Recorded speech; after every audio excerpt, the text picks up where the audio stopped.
제가 이 성경의 매개라고 하는 것을 왜 시작하게 됐는지를 그 경위를 제가 오늘 첫날이니까 간단하게 설명을 해드려도 될까요? 네. 사실 저는 이 대학교 다닐 때부터 사실은 고등학교 때부터 그랬습니다. 제가 성경 공부하는 걸 좋아했습니다. 근데 성경 공부하는 걸 좋아하는 건 제가 성경을 알고 싶어서라기보다는 그냥 공부하면 좋을 것 같아서, 그리고 공부를 하면 또 공부하면 좋잖아요. 그런데 이제 어떤 것보다도 이게 성경을 많이 아는 것에 대한 어떤 그런 그 디자이어가 있었던 것 같아요. 그래서 고등학교 때부터 남달리 성경 공부를 열심히 했어요. 저희 교회 그때 당시에 그 CCC라고 혹시 아시죠? 들어보셨나요? 그 CCC의 나사렛 형제, 그러니까 CCC가 대학부가 있고 그 다음에 어른이 있는데, 대학부는 그냥 CCC라고 부르고 어른들은 나사렛회라고 불러요. 나사렛, CC 나사렛. 근데 이제 어른들 그 성경 공부를 가르치는 선생님이 저희 교회 그 고등부 교사로 계셨어요. 그래서 그분이 우리 고등부 학생들 가운데 간부 아이들을 데리고 집사님 댁에 성경을 가르치기 시작했어요. 그때부터 제가 성경을 공부하기 시작했습니다. 근데 성경을 공부하니까 참 재밌고 좋더라고요. 그래서 이제 그렇게 시작해서 성경 공부를 시작을 했다가 계속해서 제가 혹시 한국의 내비게이터라고 들어보셨어요? 우리 한국에 다니는 내비게이터에 다니는 어떤 학교, 저희 교회 형님이 계셨는데, 선배님이, 그분이 그 많은 학생 중에 저를 이렇게 찍어가지고 넌 나랑 성경 공부해야 돼 그러시더라고요. 그래서 뭔데요? 그러니까 내비게이터 성경 공부 교재를 가지고 성경을 한다. 그러고 있다가 제가 또 예수전도단을 알게 됐어요. 예수전도단.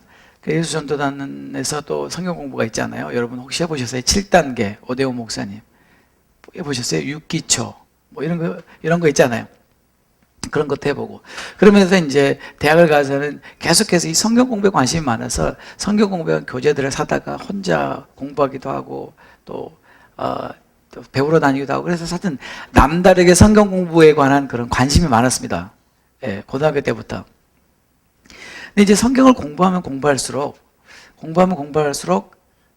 제 안에 이렇게 갈증이 나기 시작했어요. 갈증이. 근데 어떤 갈증이 났냐면, 이 성경을 읽어도 뭔 말인지 모르겠더라고요. 여러분 읽으시면 아시겠어요? 아시는 부분도 있고 또 어려운 부분도 있잖아요, 사실. 성경을 읽으면 읽을수록 도대체 이 성경 이 66권을 갖다가 그냥 정말 아주 간단하게 일목 가지고 그냥 요약 정리한, 일목요연하게 그렇게 알 수 있도록 그렇게 하는 책이 없을까? 그러면서 그런 책을 찾기 시작했었어요. 그래서 제가 한국에 있었을 때 저희 교회 장로님께서 미국에서 어떤 영어로 된 교재를 하나 가져오셔서 카피해서 나눠주셔가지고 성경 공부를 한 적이 있는데, 그때 당시에는 그런 교재가 없었을 때예요, 우리나라에. 그러니까 지금 제가 말한 건 굉장히 옛날 얘기죠. 네. 그러니까 그 성경 공부 교재, 영어로 된 성경 공부 교재가 그렇게 좋아 보이더라고요, 그 옛날에. 미국에 있어서는 흔했을 것을. 그래서 그 교재를 가장 소중하게 여기고 그 교재도 원본도 아니고 카피해가지고 우리나라가 복사해가지고 제본하는 거 있잖아요. 그 표지 그냥 이렇게 밋밋한 거 기억나세요? 네. 그거를 그렇게 소중하게 간직하고 그랬어요. 그러다가 이제 미국에 와서 제가 이제 신학을 하면서 여전히 그런 궁금증이 있어요. 이 성경을 66권 전체를 정말 한눈에 볼 수 있도록 요약해 놓은 그런 책은 없을까? 그래서 계속해서 그런 교재를 찾다가 정말 깜짝 놀랄 만한 좋은 교재를 제가 찾았습니다. 저에게 있어서는 그때 당시에 위대한 발견이었습니다. 그게 뭐였냐면, 브루스 윌킨슨 박사가 쓴 Walk Through the Bible이라는 교재가 있어요. 혹시 들어보셨어요, 그 교재? 그 참 좋은 교재입니다. 그때 당시만 해도 정말 좋은 교재였습니다. 그 책은 여러분 아시다시피 66권을 갖다가 쭉 이렇게 정리를 아주 정말 그때까지만 해도 최고의 교재라고 제가 생각합니다. 좋은 교재가 나왔어요. 그래서 이야, 이렇게 좋은 책이 나왔다. 보니까 너무 두꺼워요. 근데 평신도들은 두꺼우면 안 보잖아요. 일단 물론 보시는 분도 계시지만, 그리고 또 이거를 평신도들에게 가르치려면은 이 영어로 된 거를 어떻게 또 가르치나, 이거 누가 번역을 해야 되는데, 이제 그러면서도 여전히 그런 교재를 찾고 있었어요. 그런데 제가 교회를 개척하던 당시입니다. 제가 99년에 교회를 개척했는데 99년에 Walk Through the Bible 한국말 번역판이 나온 거예요. 그러니까 지금으로부터 약 얼마 전입니까? 12년 전인가요? 네. 그래가지고 제가 너무 반가워서 그 책을 사러 여기 플러싱 앤 할렐루야 백화점에 가서 그 교재를 달라고 했죠. 그래서 제가 교재를 저희 교회에서 이제 성경 공부 교재로 쓰려고 하니까 한 2, 30권 있으면 달라고 그랬더니 할렐루야 백화점 서점 그 사장님 그때만 해도 젊으셨습니다. 그분 그러나 여전히 허스키한 보이스로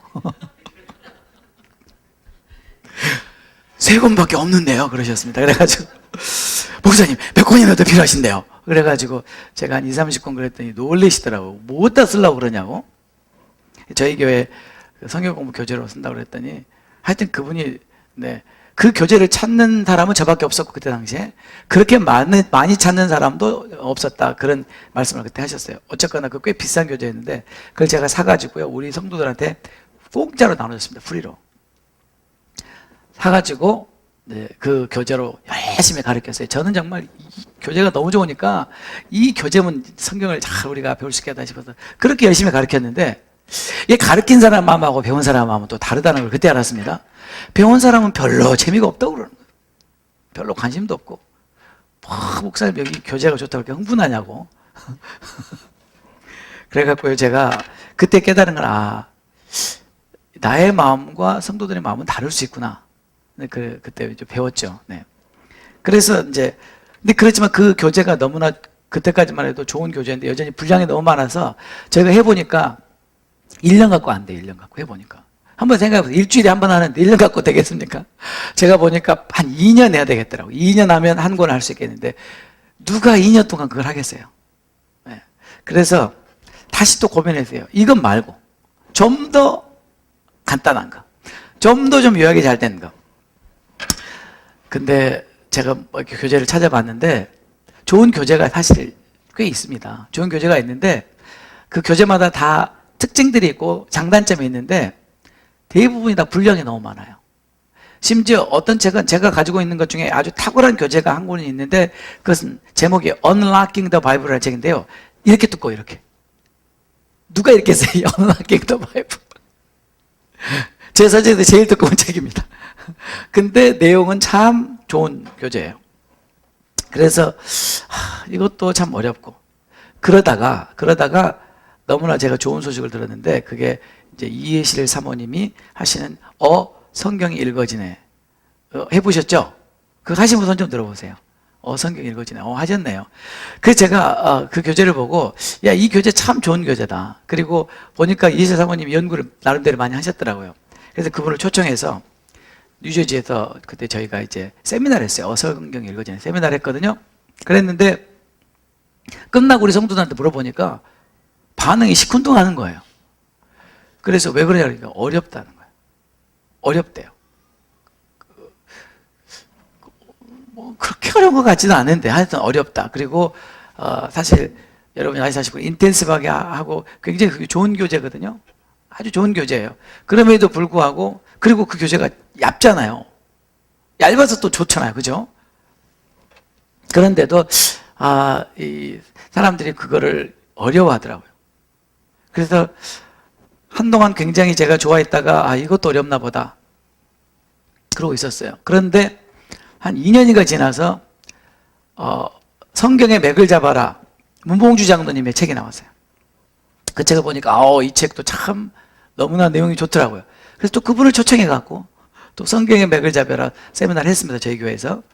네. 그리고 물어봤죠 성도들한테.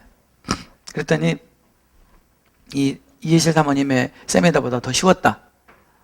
그런데 이 교재도 또 상당히 두껍더라고요. 저 뒤에 교재 좀 갖다 주실래요? 제 교장님 저 뒤에 테이블 위에 교재.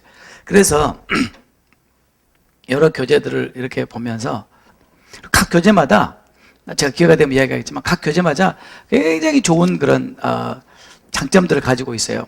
반면에 또 아쉬운 점 또 그 위크네스도 있고.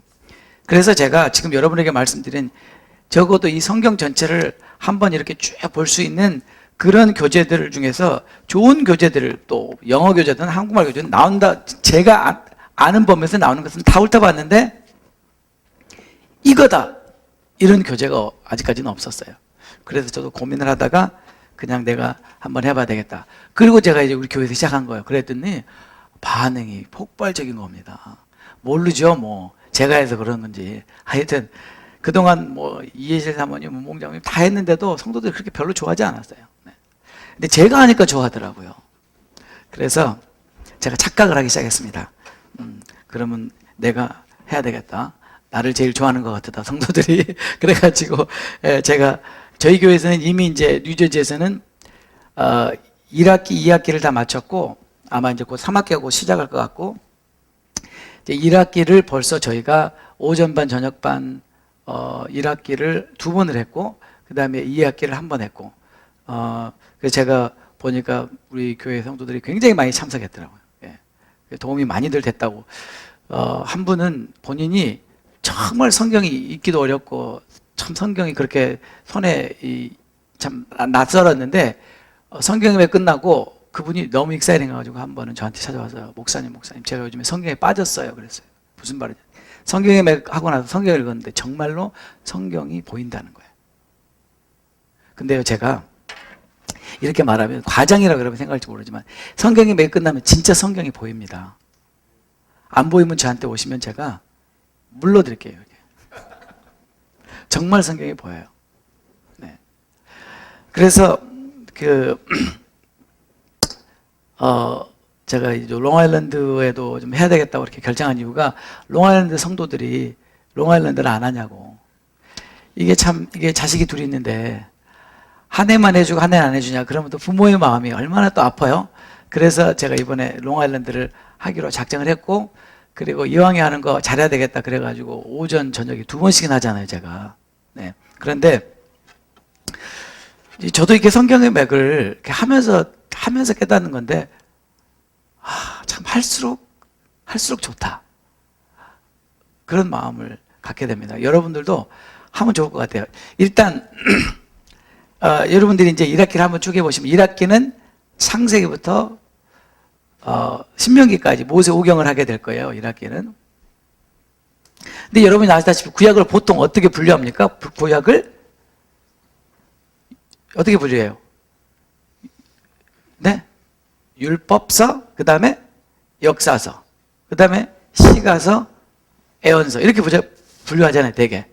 그렇게 분류 안 하세요? 그렇게 분류하죠. 그래서 율법서가 5권 뭐죠?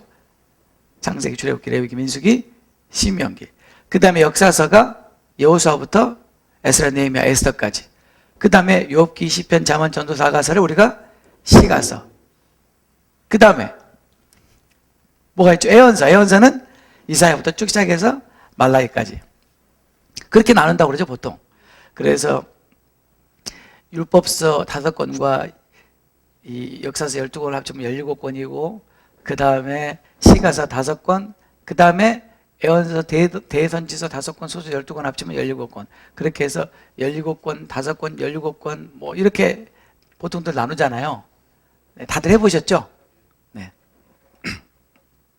그런데 저희가 1학기는 모세오경을 합니다. 왜냐하면 모세오경이 제일 중요합니다. 여러분이 앞으로 배워보시면 알겠지만 구약성경에서 제일 중요한 건 모세오경이라는 것을 확실히 알게 될 거예요.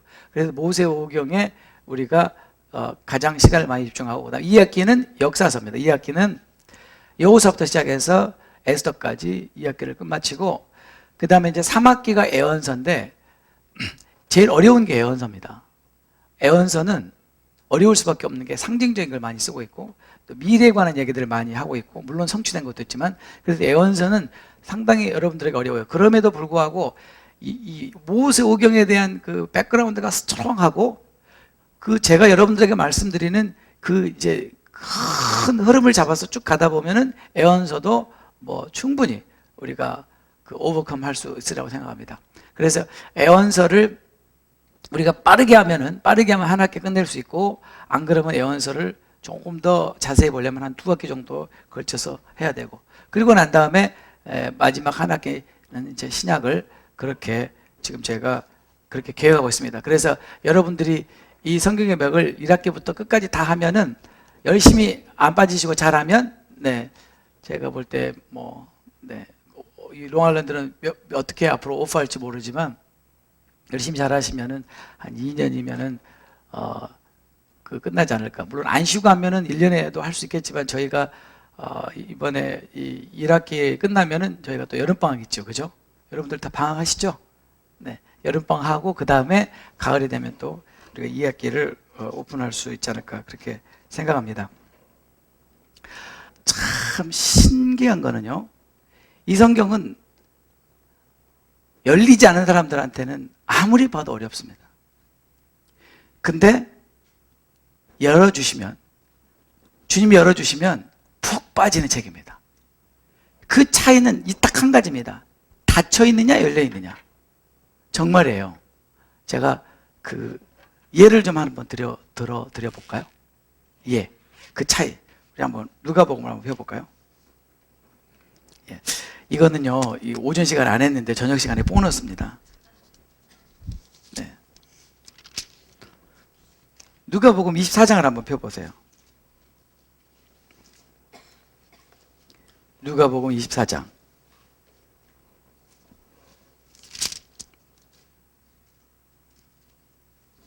펴셨죠? 펴셨죠? 네. 이게 저는 이렇게 연설을 해주셔야 제가 편조합니다. 가만히 계시면 제가 잘 모릅니다. 24장 보겠습니다. 우리가 잘 아는 얘기죠. 누가복음 24장 13절에 그날에 그들 중 둘이 예루살렘에서 25리 되는 엠마오라는 마을로 가면서, 그 스토리 아시죠? 엠마오로 가는 두 제자의 스토리. 이 모든 된 일, 그것은 예수님이 십자가에 못 박혀 죽으시고 그 이때 일어났던 모든 일을 서로 이야기하더라. 15절에 그들이 서로 이야기하며 문의할 때 예수께서 가까이 이르러 그들과 동행하시나. 16절을 같이 읽겠습니다. 네, 제가 한 가지 물어보겠습니다.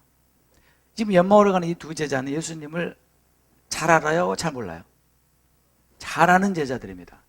근데 예수님께서 옆에 왔는데 어떻게 못 알아볼 수가 있을까? 그 이유는 그들의 눈이 가려져서 그랬어요.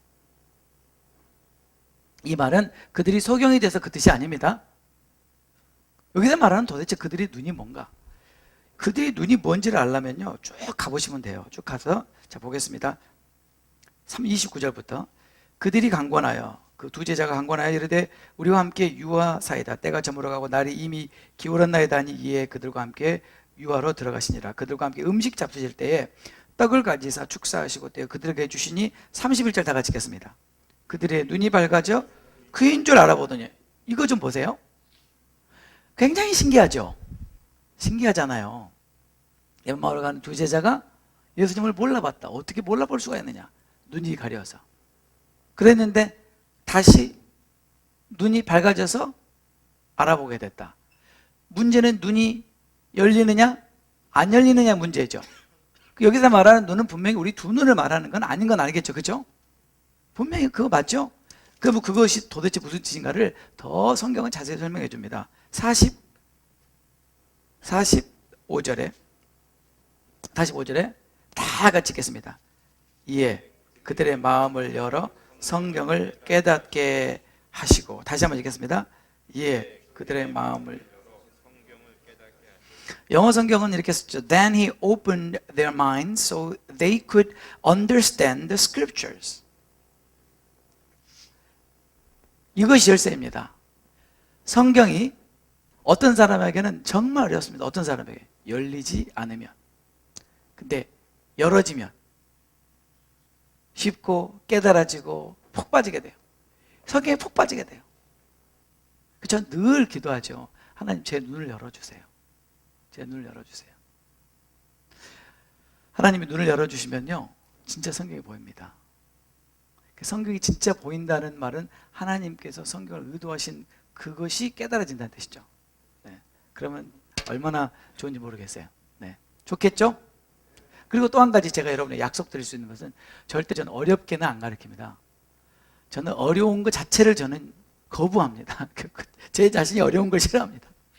그 말은 무슨 말이냐면 어떻게 하든지 이것을 쉽게 해서, 제가 사실 저는 쉬워야 이해를 하는 사람이기 때문에 제가 이해 못하면 저는 가르치지를 못해요. 저에게 이해가 되면 그것은 쉽게 설명이 될 수가 있습니다. 그러니까 여러분 걱정하지 마세요. 절대 안 어려울 거예요. 네. 쉽게 합니다. I promise you it will be easy. 그 다음에 재밌을 거예요. 재밌을 것 같지 않아요? 저 재밌을 거예요. 근데 제가 아무리 생각해봐도 그렇지 성경이 재미가 없다면 이거는 something wrong with it. 그렇죠? 천지를 지신 하나님이 재미가 없을 수가 있겠는가? 재미가 없을 수가 없죠. 네. 재미있습니다. 혹시 만약에 재미가 없다면 그거는 저 탓이지 말씀을 가르치고 전달하는 저의 잘못이지 성경의 잘못이 아니고 하나님 잘못 아니에요.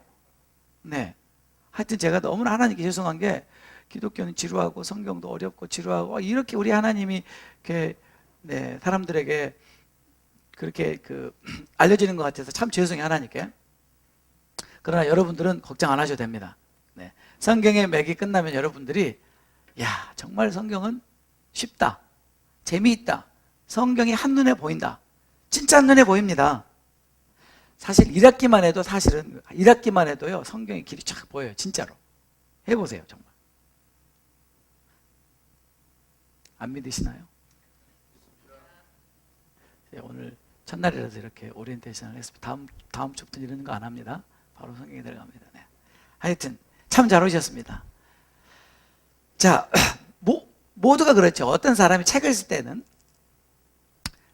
책을 쓴 저자는 그 책을 통해서 뭔가 하고 싶은 말이 있을 거 아닙니까? 그렇죠? 저자가 책을 쓸 때는 나는 이 책을 통해서 꼭 전하고 싶은 말이 있다.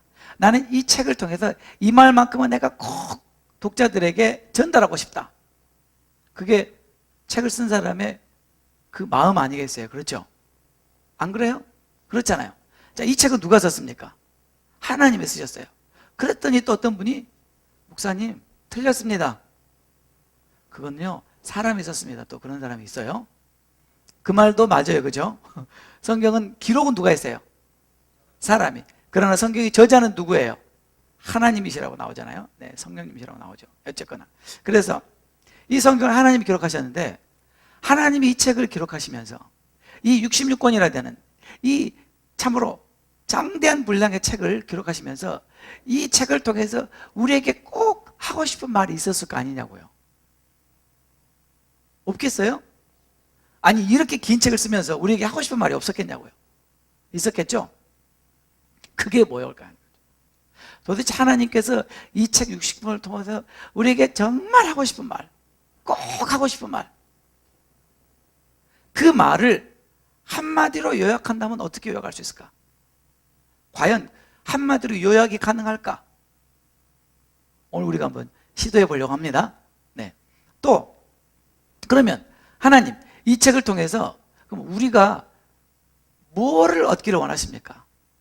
도대체 하나님 이 책을 통해서 우리에게 뭐를 주시기를 원하십니까? 우리가 이런 것들을 오늘 한번 살펴보기 원합니다. 첫 번째로 하나님께서 이 성경 66권을 기록한 목적이 뭘까? 왜 하나님은 이 책을 기록하셨을까? 그것을 알아야 이 성경을 통해서 그 목적을 찾아 나갈 건 아닙니까? 그렇죠? 하나님이 이 성경을 기록하신 목적, 그것부터 우리가 한번 살펴보겠습니다. 요한복음 20장을 펴봅시다. 요한복음 20장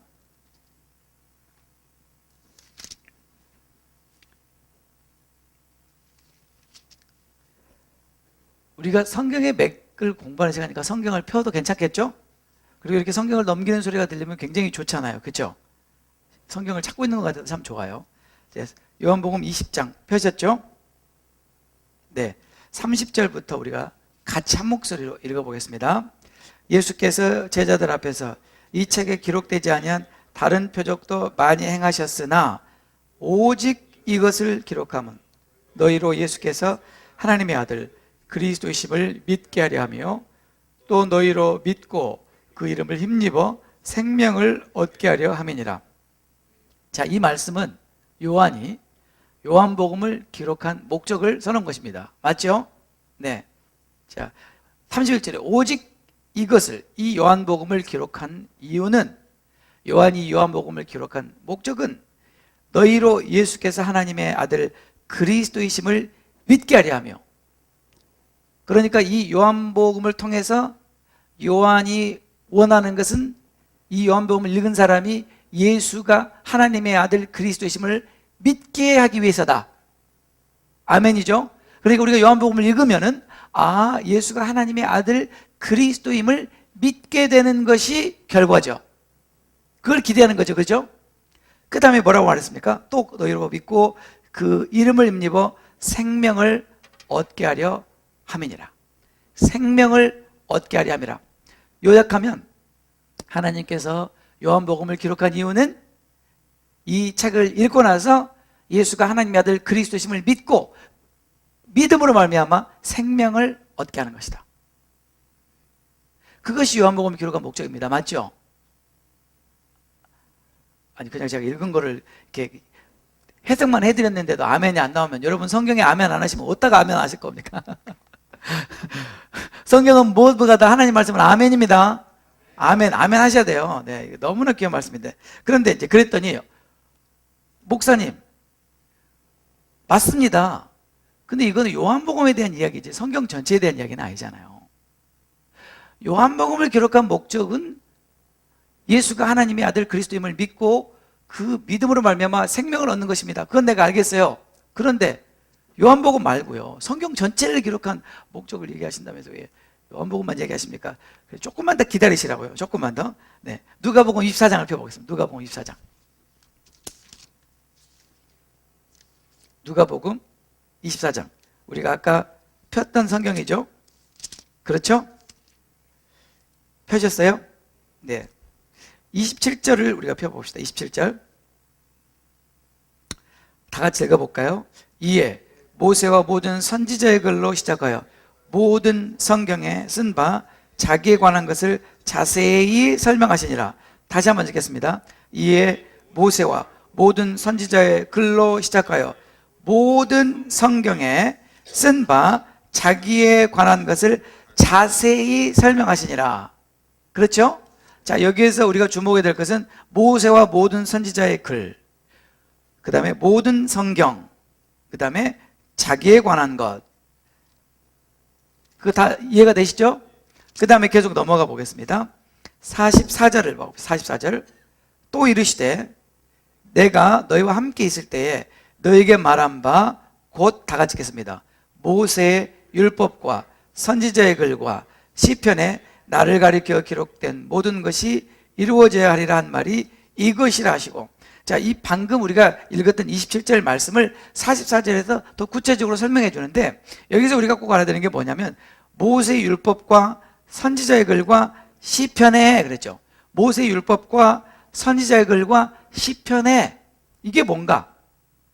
예수님 당시에 예수님께서 지금 이 말씀을 하실 때 성경이 있었어요, 없었어요? 네, 둘 다 맞아요. 없었단 말도 맞고 있었단 말도 맞아요. 이게 무슨 말이냐면 첫째, 신약 성경은 없었습니다. 그렇죠? 지금 예수님이 이 말씀을 하시던 당시에 신약 성경은 없을 수밖에 없죠. 그렇죠? 신약 성경은 한참 뒤에 쓰였으니까. 그렇죠? 그러면 구약 성경은 있었냐? 있었죠.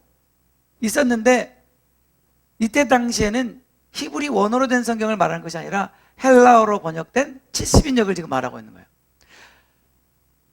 결론은 뭐냐면 유대인들은 이때 당시에 그리고 예수님께서 말씀하신 모세 율법과 선지자와 시편은 뭘 말하냐면 그때 당시에 70인역 구약 성경을 이렇게 가르쳤어요. 다시 말하면 우리는 오늘날 구약을 뭐라고 불러요? 구약. 그때 당시에 사람들은 구약을 뭐라고 불러요? 이렇게 불렀어요. 모세 율법, 선지자의 글, 시편 이렇게 불렀어요. 여러분이 신약 성경을 보시면 예수님께서 구약을 인용하실 때마다 모세 율법과 선지자의 글에 그 말은 오늘날 우리말로 해석한 뭐예요? 구약의 그 말이죠. 그 말이에요. 그런데 이걸 조금 더 자세하게 풀었으면 모세 율법과 선지자의 글과 시편의 그 말이에요. 그래서 그때 당시에 이 유대인들이 보던 구약 성경은 크게 세 파트로 나눠져 있는데 첫 번째 파트가 모세 율법이에요. 5권. 두 번째 파트가 예언서예요. 예언서.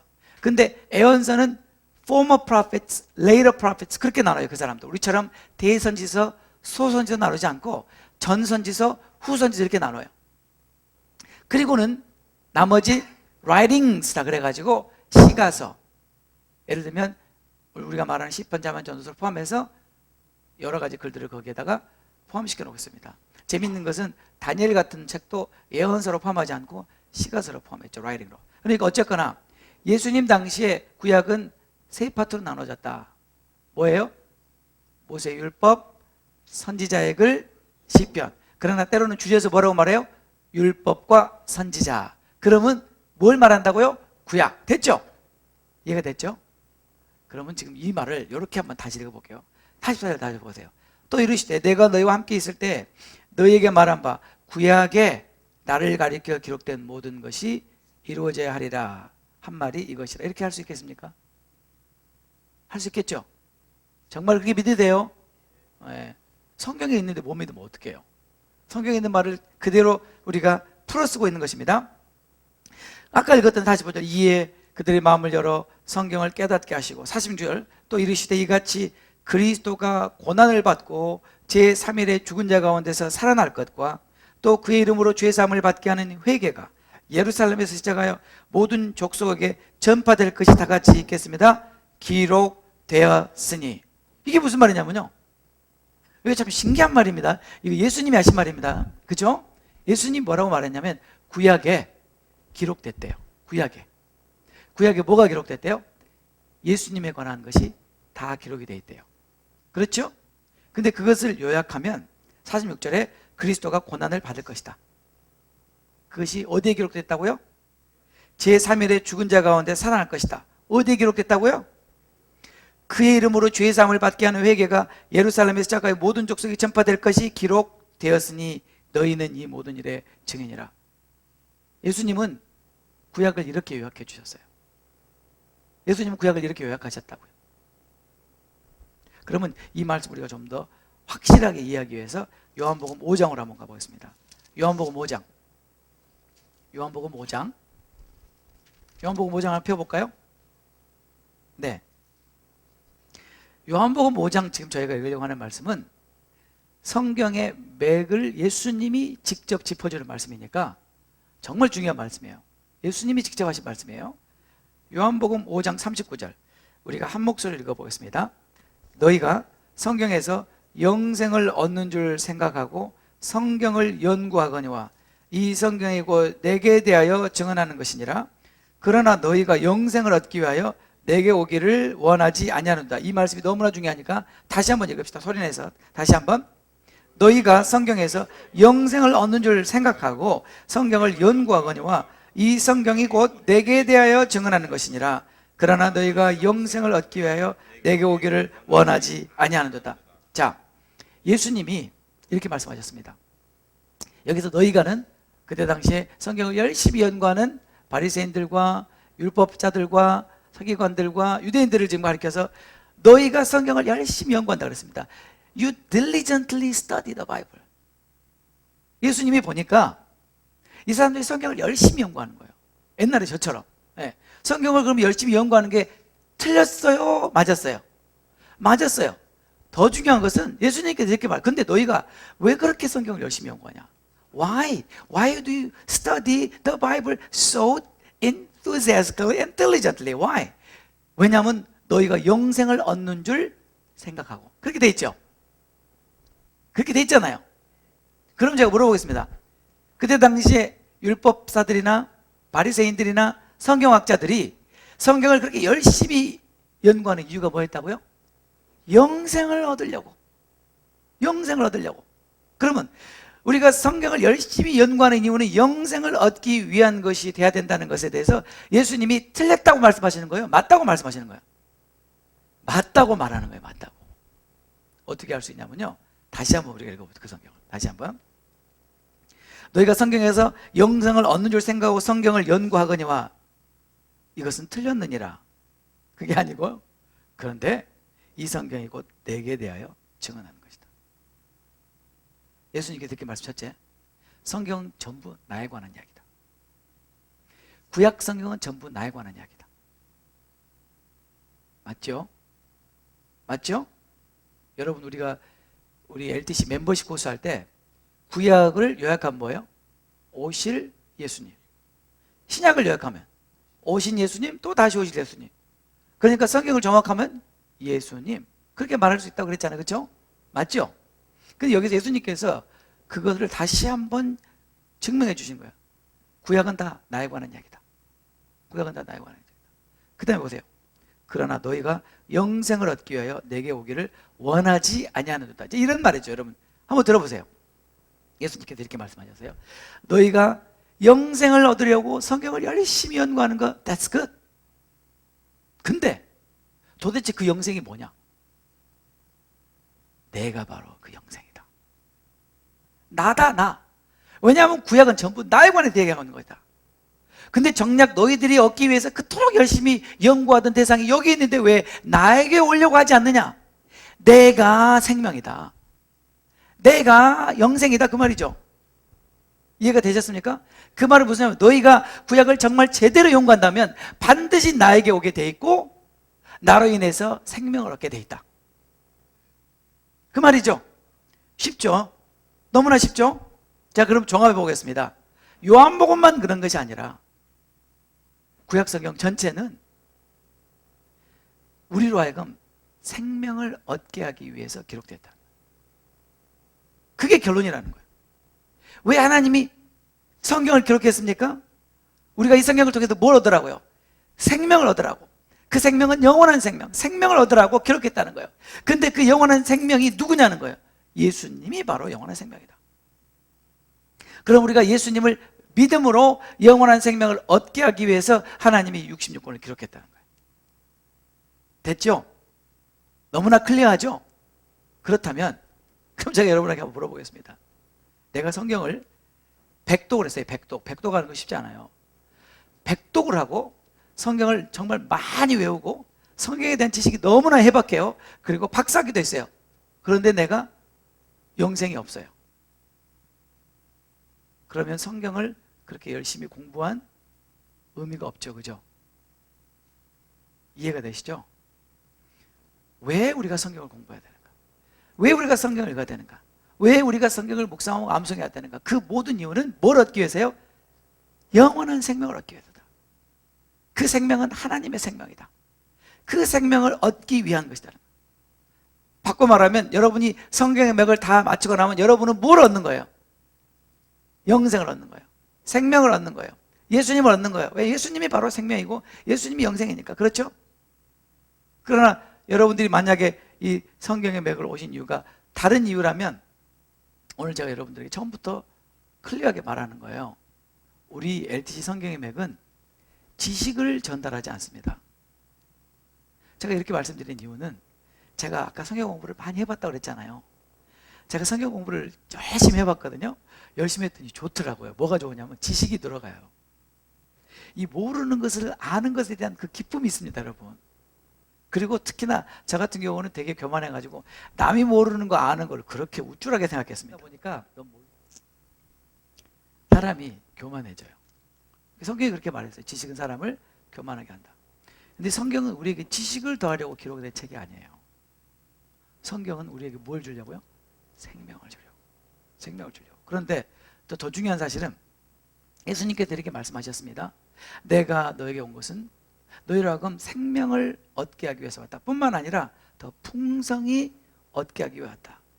예수님은 두 가지 전혀 다른 차원을 얘기하고 있는 거예요. 하나는 생명을 얻는 차원. 그러니까 생명을 얻어서 겨우 목숨을 유지하는 차원이 아니라 생명을 더 풍성히 얻어서 정말 풍성한 생명을 누리는 삶을 우리에게 약속하신 거예요. 문제는 뭐냐면요.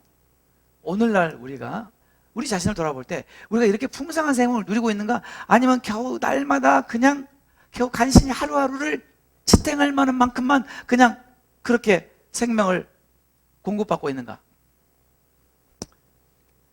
예수님은 무한하신 생명을 우리 위해서 예배해 놓으셨습니다. 그래서 우리가 얼마나 받아 누리냐 하는 것은 다 우리에게 달려있는 것입니다. 근데 그 생명을 어디서 얻는다고요? 여기에서 얻는다고. 왜 어떤 사람은 날마다 성령 충만해가지고 얼굴이 그냥 빛같이 빛나면서 그냥 해피하고 주님을 사랑하고 똑같이 교회 다니는데 어떤 사람은 항상 보면 온 세상에 짐은 다 지고 가는 것처럼 살고, 물론 어려움 우리가 겪을 수도 있지만은 우리가 힘들 때나 힘들지 않을 때나 괴로울 때나 즐거울 때나 늘 우리 안에 예수의 생명으로 충만하게 되면 우리는 모든 환경을 이길 수 있는 것입니다. 아멘이잖아요. 네. 그래서 하나님께서 우리에게 생명을 주신 거예요. 생명을 얻고 더 풍성히 얻으라고. 아멘. 그러니까 여러분 잘 오신 거잖아요. 전 지식을 절대로 전달하지 않습니다. 지식을 전달해봐야 아무 소용이 없고요. 제가 제일 고민했던 것은 지식은 절대로 나를 변화시키지 못해요. 사람이 변화가 안 돼요. 성경을 아무리 많이 공부를 했어도 사람이 변화가 안 돼요. 중요한 것은 뭐냐면 여러분 지식을 얻으면 안 돼요. 제가 앞으로 성경의 맥을 통해서 그냥 여러분들을 그냥 너무나 확신할 수밖에 없게 짚어드릴 텐데 성경은 절대 지식을 전달하는 책이 아닙니다. 생명을 얻는 책입니다. 아멘이죠? 왜요? 하나님이 성경을 기록한 목적이 우리로 하여금 생명을 얻게 하기 위해서 하셨기 때문에. 그러면 우리가 재미있는 트라이를 한번 해보겠습니다. 성경을 한마디로 요약하면 뭐라고 할 수 있을까? 근데 이것도 참 진짜 어떻게 성경을 한마디로 요약할 생각이나 다 했을까요? 이렇게 어려운 책을 한마디로 요약할 생각이나 다 한 분도 대단한 분이에요. 근데 그것을 시도한 분이 대한민국 사람이 있다니까요. 제가 지금까지 다른 신학자는 없었어요. 정말 없었어요. 그런데 우리 한국 사람으로서 성경을 한마디로 요약을 시도한 유일한 분이 문봉주 장로님입니다. 제가 또 깜짝 놀랐어요. 그래서 제가 이분이 뭐라고 요약했는지 읽어드릴까요? 여기 보세요. 이 문봉주 장로님 책 24페이지에 제가 읽어드릴게요. 24페이지 들어보세요. 결국 성경 66권을 한마디로 요약하면 이건 대단한 시도입니다. 그렇잖아요? 전 대단한 시도라고 생각합니다. 성경 60권을 한마디로 요약하면 나를 부인하기이며 나를 비우기입니다. 나를 벗어던지고 예수님의 형상으로 변화되라는 것입니다. 이것이 문봉주 장로님이 성경 60권을 한마디로 요약한 거예요. 어떻게 된 것 같아요, 여러분? 어떻게 된 것 같아요? 적어도 제가 이분에게 너무나 참 박수갈채를 보내고 싶은 것은 아직까지 아무도 시도하지 않은 일을 이분이 시도했다는 거예요. 아니 누가 감히 성경 66권을 한마디로 요약할 엄두나 냈겠습니까? 엄두나. 여러분 같으면 했겠어요? 근데요, 그보다 더 비현실적이고 정말 제가 생각할 때 정말 착각에 빠진 사람이 한 사람이 있는데 그 사람 이름이 벤자민입니다. 이 사람은 오래전부터 성경을 한 단어로 요약하려고 노력했으니 이게 제정신입니까? 제정신이 아니죠. 그런데 우리가 한번 해봅시다. 과연 성경 66권을 한 단어로 요약할 수 있을까? 과연 그것이 가능한 일인가? 한번 우리가 가보겠습니다. 해볼까요? 네. 그러면 우리가 성경을 한번 펴보겠습니다. 마태복음 22장. 마태복음 22장. 22장. 다들 펴셨어요? 이게 좀 성경을 펴면서 하니까 좋죠? 네, 저도 좋아요. 네. 마태복음 22장. 물론 앞에다가 이렇게 프로젝트에 쏘가지고 이렇게 보고해도 좋지만 이렇게 찾아서 하는 것도 좋잖아요? 좋죠? 네. 마태복음 22장. 자, 34절부터 보겠습니다. 예수께서 사두개인들로 대답할 수 없게 하셨담을 바리새인들이 듣고 모였는데, 이 컨텍스트는 뭐냐면요, 사두개인들도 성경 박사들이고 바리새인도 성경 박사들입니다. 근데 이제 사두개인 성경학교 박사들이 예수님하고 붙어가지고 어땠다고요? 패배했다. 그 이야기를 누가 들었다고요? 바리새인 학자들이 들었다. 그래서 바리새인 학자들이 사두개 박사들은 패배했죠. 우리는 이길 수 있다. 그리고 이제 바리새인 성경학자들이 예수님과 한판 승부를, 진검승부를 위해서 찾아왔습니다. 그 중에서 제일 똑똑하다는 율법사, 율법의 대가가 드디어 예수님과 한판 승부를 벌이는 순간입니다. 35절. 그 중에 한 율법사가, 모르긴 해도 이 중에서 제일 고참이었겠죠? 대표였겠죠? 아주 자신 있는 사람이 예수를 시험하여 예수님을 테스트하여 묻되 36절. 선생님, 율법 중에서 어느 계명이 큰입니까? 영어 성경에 which is the greatest commandment in the law. 율법에서 가장 큰 계명이 무엇입니까? 여러분 한번 생각해보세요. 이 율법사 예수님께 이거를 물었을 때는 예수님이 맞힐 거라고 기대했어요? 못 맞힐 거라고 기대했어요? 아니, 못 맞힐 거라고 기대하고 한 거 아니에요. 맞힐 거라고 그래서 왜 물어봤겠어요? 그죠? 이제 이 질문 하나면 이 승부는 끝난다라고 기대하고 이 율법사가 선생님, 율법 중에서 가장 큰 계명이 무엇입니까? 라고 딱 물었어요. 그러니까 예수님께서 고민하시다가 잘 모르겠다 그러셨나요? 뭐라 그러셨어요? 예수님께서 봅시다. 예수께서 이르시되 내 마음을 다하고 목숨을 다하고 뜻을 다하여 주 너의 하나님을 사랑하라 하셨으니 이것이 크고 첫째 되는 계명이요 둘째도 그와 같으니 내 이웃을 내 자신같이 사랑하라 하셨으니 40절 다 같이 읽겠습니다. 이 두 계명이 온 율법과 선지자의 강령이니라. 자, 40절 다시 한번 시작. 이 두 계명이 온 율법과 선지자의 네, 여기서 우리가 이해해야 될 것은 우리가 이미 말한 것처럼 율법과 선지자는 뭐예요? 구약. 자, 그럼 이 말을 다시 한번. 이 두 계명이 구약의 강령이니라. 됐죠? 자, 됐습니까? 그럼 강령이 무슨 뜻이에요? 강령. 이 두 계명이 율법의 강령이다. 또는 구약의 강령이다. 선지자의 강령이다. 저는 강령이라는 말을 사실 잘 몰라요. 잘 몰라서 강한 명령이요. 강령.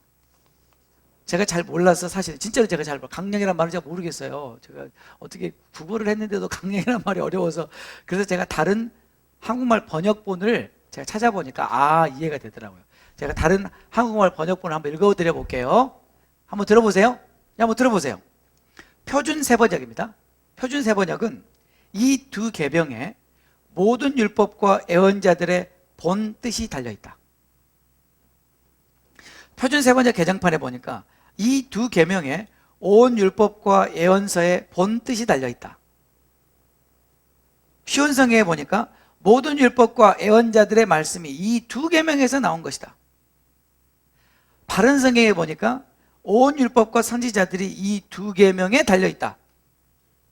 현대어 성경에 보니까 모든 다른 계명과 예언자들의 요구는 이 두 계명으로 요약될 수 있다. 영어 성경은요, New American Standard Bible은 On these two commandments depend the whole law and the prophets. 직역하면 모든 율법과 선지자가 구약의 모든 성경이 이 두 계명에 depend, 의존하고 있다. 이해가 되시죠? 그 다음에 King James Version은 On these two commandments hang all the law and the prophets. 모든 율법과 선지자, 모든 구약 성경이 이 두 계명에 매달려 있다. 이 두 계명을 지탱하고 있다. 이 두 계명에 의존하고 있다. 이해가 되세요? NIV는 hang이라는 단어를 썼어요. All the law and the prophets. 모든 율법과 선지자가, 즉 구약 성경 전체가 hang on these two commandments. 이 두 계명에 의존하고 있다. 이 두 계명을 붙들고 있다. 이걸 풀어쓴 amplified, 확대 번역. amplified는 이렇게 설명했어요. 들어보세요. These two commandments. 이 두 계명이 sum up, 완전히 종합하고 있다. And upon them, 바로 이 두 계명 위에 depend all the law and the prophets. 모든 구약이 의존하고 있다. 그러니까 이 두 계명이 구약의 종합이다 그 말이죠. 이 두 계명이 구약의 결론이요, 요약이요, 핵심이다. 모든 구약 성경은 이 두 계명으로부터 시작하고 이 두 계명으로 모아지고 이 두 계명이 바로 그 코어이다. 이렇게 말할 수 있는 거죠. 그렇죠? 그럼 제가 물어볼게요. 누가 지금 구약을 요약하신 거예요? 우리가 할 필요가 없어요. 목사님 왜 이렇게 혼자 열내시고 그러십니까? 맞아요. 그런데 제가 그래도 열이라도 내다 보니까 이걸 찾은 거예요. 그러네요. 예수님이 친히 구약을 요약해 주셨는데 그게 두 계명이라는 거죠. 근데 그 두 계명이 뭐예요? 사랑이라는 거예요. 사랑하라. 하나님을 사랑하고 내 이웃을 사랑하고. 이것이 다다. 이런 이야기 하면요, 가끔 성경을 좀 어설프게 하는 분들이, 목사님 그건 율법인데요, 또 그런 분들이 있어요. 하여튼 제가, 네, 그런 분들 성경을 더 많이 보셔야 됩니다. 네. 하여튼 중요한 건 뭐냐면 예수님 자신이 이 바리새 최고의 학자 율법사와 한판 승부해 가지고 완전히, 네, KO 시켰습니다. 네, 감사합니다. 완전히 KO 시켰. 그 다음에요, 노 카멘트. 대답을 못하고 다 갔어요. 노 카멘트. 아, 역시 우리 예수님 멋있죠, 그죠? 아, 우리 예수님 너무 멋있어요. 예수님한테 한판 붙으려고 온 사람마다 다 KO 배당했잖아요. 우리가 그렇게 돼야 되는데 참, 네, 그죠? 네. 자, 그러면 이제 우리가 알았어요. 아, 구약 성경을 한마디로 요약하니까 사랑하라구나. 근데 아까 문봉 장로님 뭐라고 요약했어요? 자기를 비우기라고. 그럼 누가 맞고 누가 틀린 거예요? 예수님 맞고 이분이 틀린 거예요?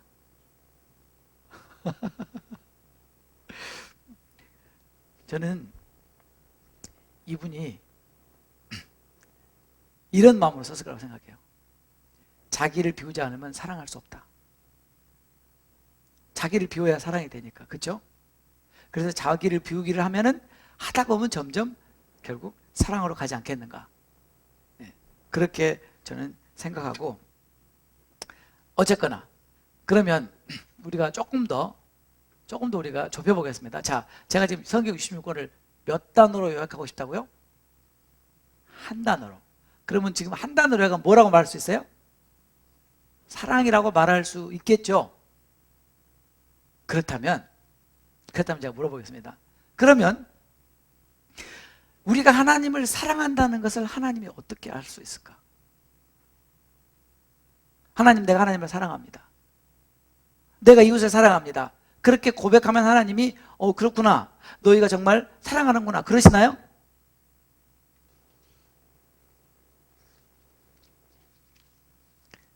펴셨죠? 요한복음 14장 15절. 너희가 나를 사랑하면 나의 계명을 지키리라. 다시 읽을까요? 너희가 나를 사랑하면 나의 계명을 지키리라. 그 다음에 23절로 가봅시다. 다 같이 읽겠습니다. 예수께서 대답하여 이르시되 사람이 나를 사랑하면 내 말을 지키리니 내 아버지께서 그를 사랑하실 것이요 우리가 그에게 가서 거처를 그와 함께 하리라. 24절에 나를 사랑하지 아니하는 자는 내 말을 지키지 아니하나니. 네, 이것이 예수님의 결론인데요, 예수님께서 이렇게 말씀하셨어요. 너희가 나를 사랑하면 내 말을 지킬 것이다. 내 말대로 행할 것이다. 너희가 나를 사랑하지 않으면 내 말대로 행하지 않을 것이다. 즉 예수님이 지금 무슨 말씀하시냐면, 너희가 나를 사랑하는 것을 내가 알 수 있는 유일한 증거는 내 말대로 살았냐 살지 않았냐, 순종을 했냐 안 했냐라는 거예요. 맞아요, 틀려요? 맞죠? 그래서 결국 우리가 구약을 다 종합하니까, 뭐 구약을 종합하는 건 신약을 종합하는 거고 똑같은데, 결국 신약도 예수님 얘기니까, 그러면 성경을 종합하면 사랑이라고 그렇게 요약할 수 있겠죠. 그런데 우리가 그 사랑을 우리가 어떻게 알 수 있다고요? 하나님께서는 순종을 통해서만 알 수 있다. 그러면 만약에 성경을 한 단어로 요약하면 순종이라고 말할 수 있겠습니까? 그래요. 순종이라고 요약할 수 있습니다. 그래서 저는 성경 66권을 한 단어로 요약해서 순종이라고 그렇게 생각하고 지금도 그렇게 가르치고 있어요. 제가 성경을 읽으면 읽을수록, 제가 더 주님을 알게 되면 알게 될수록 이거 외에 없다는 걸 깨닫게 됐어요. 사랑은 곧 순종이다. To love is to obey. 사랑은 곧 순종이다. 그것이 하나님의 결론이었어요. 하나님의 결론. 제가 성경을 한 단어로 순종이라고 요약하는데 무리가 있습니까? 여러분 생각할 때 목사님 그건 억지입니다, 그렇게 생각하게 돼요 혹시? 제가 성경을 보고 또 보고 지금도 보고 앞으로도 볼 거지만 정말 성경은 그 한 가지를 이야기하고 있습니다. 순종입니다. 순종. 자, 그러면 이것을 제가 좀 더 여러분들에게 풀어서 설명하기 위해서 모세오경을 가지고 좀 한번 이야기해 볼게요. 여러분 구약 성경을요, 구약 성경이 몇 권이라고요? 39권. 좀 많아요. 39권. 좀 많잖아요. 39권. 39권 구약이 많으니까 구약을 39권을 다 읽을 시간이 없으시면, 39권을 다 읽을 시간이 없으면 제가 그러면 5권만 읽어라, 그렇게 권하고 싶어요. 그것이 바로 창세기부터 신명기까지예요. 모세오경. 왜 그러냐면 하나님께서 하고 싶은 모든 이야기를 다 모세오경에 기록하고 있어요. 다시 한번 말씀드릴게요. 하나님께서 우리에게 하고 싶은 모든 이야기를 전부 다 어디다 해놨다고요? 모세오경에. 그걸 어떻게 알아요? 그걸 다 누가 받았어요? 모세가 받아서 기록한 책이 모세오경이에요. 창세기, 출애굽기, 레위기, 민수기, 신명기. 맞죠? 이것이 그냥 구약의 아주 그냥 본체예요. 본체. 바디, 본체. 그러면 나머지는 그 뭡니까? 여호수아부터 에스더까지는 이 모세오경에 하나님께서 주신 명령대로 살았냐 못 살았냐, 그것만 얘기해라. 그것이 여호수아부터 에스더까지예요. 살았어요, 못 살았어요? 못 살았어요. 그래서 결과적으로 어떻게 됐어요? 다 죽고 포로로 잡혀가고 그랬죠? 기억나시죠? 네. 그러면 예언서는 뭐냐? 예언서는 그렇게 안 산 이스라엘 백성들 보고 그렇게 살아야 된다라고 외치는 게 예언서예요. 다예요, 그게. 이게 구약 다예요. 그러면 이렇게 제가 요약해 볼게요. 모세오경을 요약하면 한 단어로 뭐예요? 모세오경을 한 단어로 요약하면, 아까 성경을 한 단어로 요약하면 순종해라. 그러면 여호수아부터 에스더까지는요, 순종했냐 안 했냐? 순종하면 blessing, 순종 안 하면 저주, curse, 뿔뿔이 다 흩어져 가지고 완전히 가장 비참한 삶을 살게 될 것이다. 실제로 그렇게 됐죠? 예언서는요, 순종하라니까 왜 순종을 안 해가지고 그래, 그 말이 이사야, 에레미야잖아요. 네, 다 그러잖아요. 그렇죠? 그렇게 말할 수 있겠죠? 네. 그러면 조금 더 이제 구체적으로 해볼게요. 모세가 시내산에서 직접 하나님께로부터 받았어. 직접 하나님이 직접 말씀하셨잖아요. 그 중에 십계명은 하나님이 성경에 보니까 친수로, 하나님이 친수로 돌판에 새기셨다고 그랬어요. 그리고 나머지는 하나님이 직접 모세에게 말해서 모세 보고 너는 이걸 기록해라. 모세가 다 기록했죠. 그죠? 그렇잖아요. 그게 어디 나오냐면 출애굽기하고 레위기에 나오죠. 그죠? 그러면 출애굽기하고 레위기만 요약하면 하나님이 뭘 말씀하고 싶은지 알 거 아니에요. 우리가 나중에 또 할 거지만 오늘 지금 제가 이렇게 잠깐 이렇게 예습을 하는 거예요. 그러면 출애굽기의 요점이 뭐냐? 출애굽기 요점은 모세가 시내산에서 하나님께로부터 율법을 받았어요. 그렇죠? 그렇죠? 그 율법의 내용을 요약하면 될 거 아니에요. 그죠? 그럼 여러분이 출애굽기를 쭉 읽어보면 하나님 뭔 얘기하고 있냐면요, 나를 예배해라, 그 이야기하고 있어요. 나를 예배해라. 다른 신을 예배하지 말고 나만 예배해라. 그 얘기가 출애굽기예요. 그리고 나를 예배하기 위해서 예배할 장소를 이렇게 만들어라.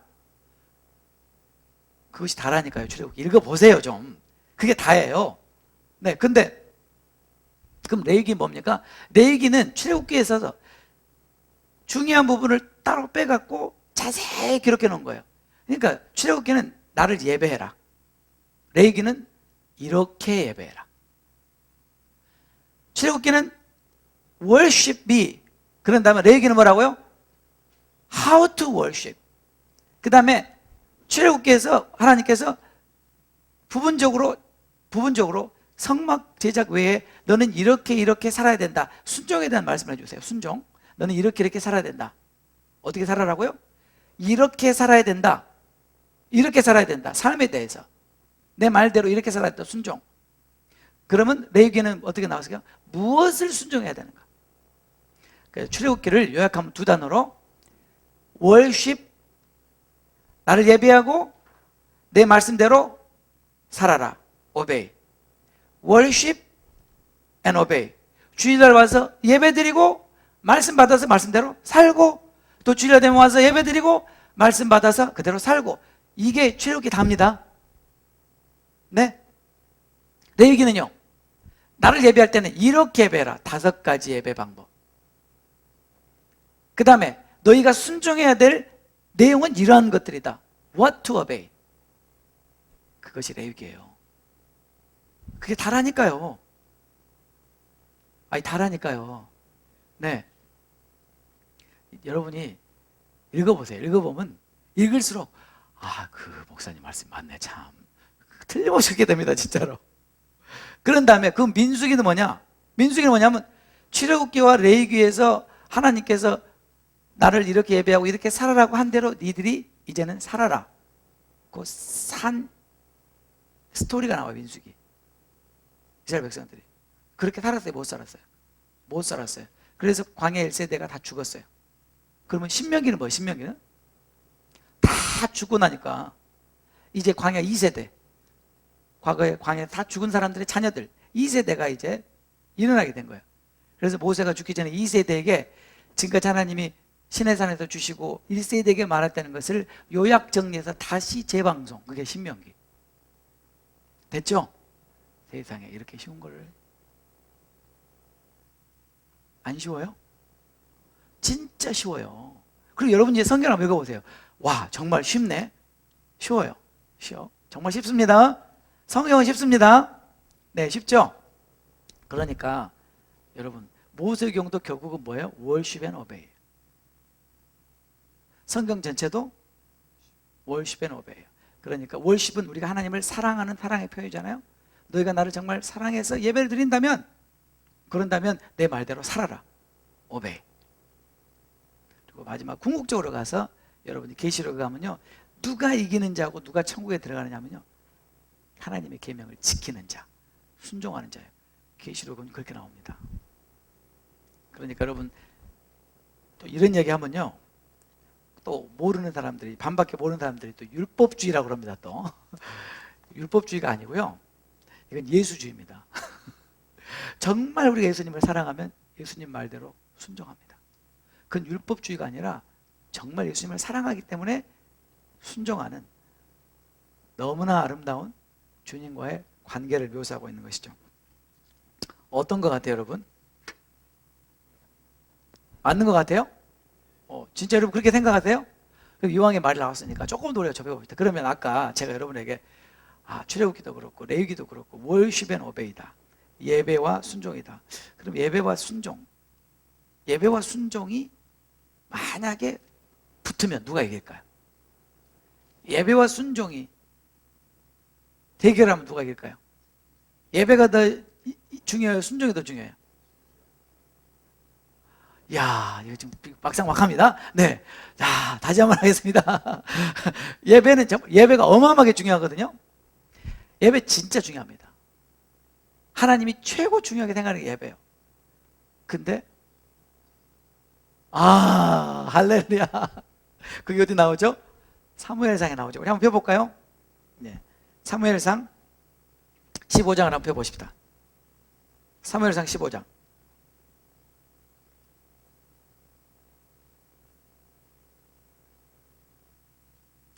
여러분 재밌잖아요? 저는 재미있는데 여러분도 재밌기를 바랍니다. 네. 사무엘상 15장 다 펴셨죠? 네. 22절 볼까요? 22절 다 펴셨죠? 한번 읽어보겠습니다. 사무엘이 이르되 여호와께서 번제와 다른 제사를 그의 목소리를 청종하는 것을 좋아하심같이 좋아하시겠나이까? 순종이 제사보다 낫고 듣는 것이 수양의 기름보다 나으니 이는 거역하는 것은 점치는 죄와 같고 완고한 것은 사신 우상에게 절하는 죄와 같음이라. 근데 이 말씀을 번역하면 이런 뜻입니다. 이 말은 하나님께서 예배를 싫어하신다는 뜻이 아니에요. 그렇죠? 하나님 예배를 너무나 기뻐하시고 하나님이 받으시는 예배는 정말로 중요한 예배인데, 그럼에도 불구하고 하나님이 이 예배보다 더 중요한 게 순종이라고 했다. 순종이 제사보다 낫다. 그 이유는 이렇게 설명했어요. 불순종하는 것은, 거역하는 것은 뭐라고 나옵니까? 사술의 죄와 같고, 그 다음에 사신 우상에게 절하는 죄와 같다. 이것은 무슨 말이냐면요, 잘 보세요. 우리가 하나님께 순종하지 않는 것은, 다시 말해 우리가 하나님께 불순종하는 것은 우리는 다른 신에게 절하고 예배하는 것과 같다는 거예요. 그렇죠? 지금 무슨 말이냐면, 우리는 우리가 예배하는 대상에게 순종하게 되어 있는데, 너희가 나에게 순종하지 않는 것은 나를 예배하는 것이 아니라 다른 신을 예배하는 것이다.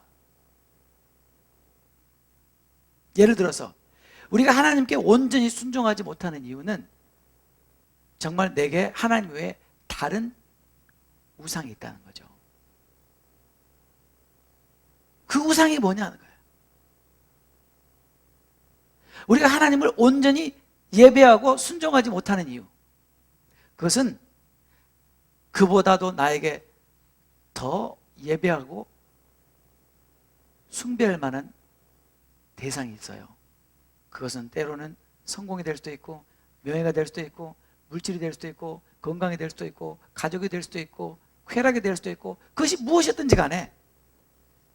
그래서 하나님께서 굉장히 엄하게 말씀하시는 거예요. 왜 순종이 제사보다 나냐면, 순종이 바로 하나님을 사랑하고 하나님을 예배하는 것의 절대적인 기준이기 때문에, 우리가 순종하지 않는 것은 하나님을 예배하는 것이 아니고 다른 신을 예배하는 것이다. 그래서 그걸 사술의 죄라고 그랬어요. 거역하는 건 사술의 죄고, 다른 신에게 절하는 것과 같다. 하나님을 순종하지 않는 것을 하나님 이렇게 심각하게 말씀하십니다. 사실 여러분들이 이제 저랑 같이 성경을 보게 되겠지만요, 하나님께서 over and over again, 셀 수 없이 반복하는 게 순종이에요. 그 말을, 단어를 바꿔서 준행해라, 행해라, 지켜라, 이런 말로 쓸 뿐이지 결국 결론은 다 똑같아요. 모든 것이 다 끝난 다음에 하나님께서 우리에게 요구하시는 건 딱 한 가지밖에 없어요. 내 말대로 살았냐 안 살았냐, 순종했냐 안 했냐. 그게 결론입니다. 그게 답니다. 그러니 여러분, 성경을 한 단어로 순종이라고 요약해서 무리 없겠죠? 여러분 좀 동의가 되세요 이제? 감사합니다. 제가 너무나 감사합니다. 다 이렇게 열심히 했는데, 또 목사님 저는 그렇게 생각지 않습니다. 그럼 얼마나 제가 또 참, 네, 하여튼 감사합니다.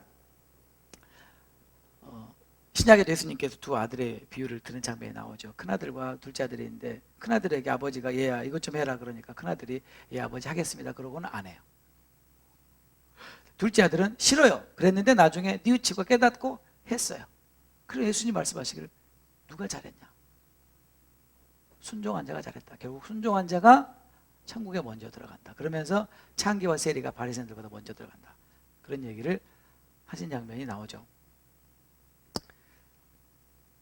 제가 오늘날 우리 그리스도인들과 우리 교회를 볼 때 참 그 치명적으로 우리가 놓치고 있는 부분, 미스하고 있는 부분이 이 부분입니다. 얼마나 교회도 많고 크리스찬들이 많아요. 근데 과연 그 중에 진짜 순종하는 크리스찬들은 얼마나 될까요? 지금 크리스천들 중에서 10%만 정말 말씀대로 순종하는 삶을 산다면 이 세상은 뒤집어질 것입니다. 그렇게 생각지 않으세요? 정말 그렇습니다. 정말 말씀대로 순종하는 극소수의 사람을 통해서 하나님은 세상을 변화시키는 것 같아요. 그러면 왜 우리가 이렇게 중요한 순종을 간구하고 오늘날 이렇게 됐는가 하면은 잘못된 가르침 때문입니다. 잘못된 복음 때문입니다. 그게 뭐냐면 소위 은혜의 복음이라고 하는 것을 남용하는 것입니다. 우리는 지금 은혜 시대에 살고 있는데, 구약 시대 사람들이나 율법을 순종하고 살지, 우리는 은혜 시대인데 무슨 율법을 순종하고 사냐, 그렇게 배우셨죠? 그것은 정말 위험한 생각입니다. 여러분 성경을 다시 잘 보시면 구약이나 신약이나 똑같은 말씀하세요. 똑같은 말씀.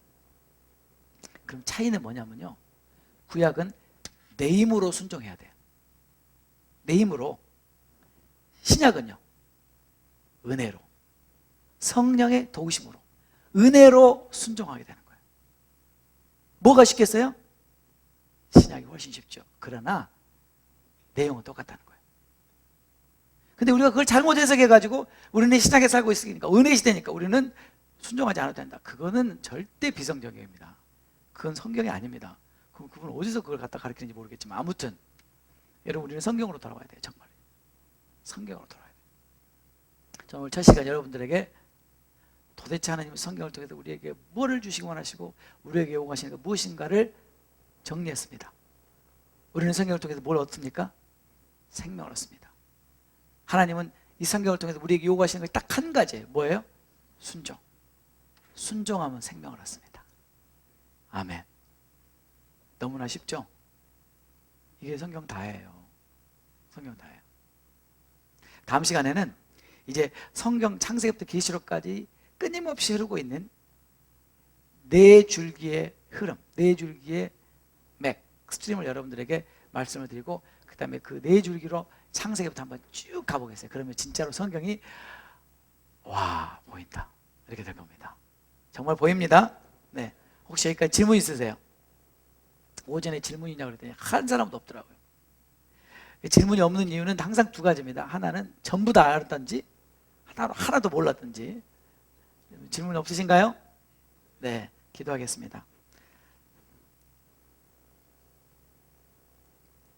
엠마오로 가는 두 제자들을 향하여 우리 주님이 성경을 풀어주셨던 것처럼,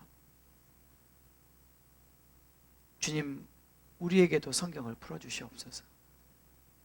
우리의 눈을 열어주셔서 성경이 도대체 무엇을 말하는지 우리가 깨닫게 하시고 그 말씀대로 순종하며 사는 저희들 되게 하여 주시옵소서. 예수님의 이름으로 기도드립니다. 아멘.